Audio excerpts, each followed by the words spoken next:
হরে কৃষ্ণ বন্ধুগণ, নমস্কার।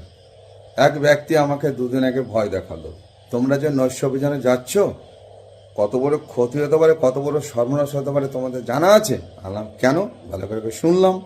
ও বলছে যারা ভূত প্রেত নিয়ে ঘোরাফেরা করে, তন্ত্রবিদ্যা করে, তারা তোমাদের সংসার নষ্ট করতে পারে। আমি তাকে বললাম, তুমি জানো না আমি কত বড় খাতারনাক লোক।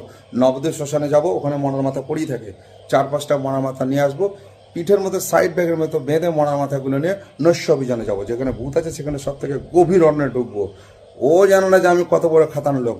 100% যাবো ভূত ধরতে নৈশ অভিযানে। শুধু একটা জিনিস ভয় পাই কি, নতুন জায়গায় যাই, পাবলিক আমাদের চোর বলে না পেটে। আমরা চোর নাই।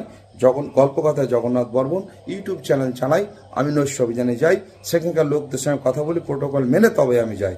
ও জানান আমি কত বড় খাতানা লোক। 100% যাবো ভূত ধরতে। যেখানে ভূত আছে আমি সন্ধান পেলে ভূত ধরতে অবশ্যই যাব।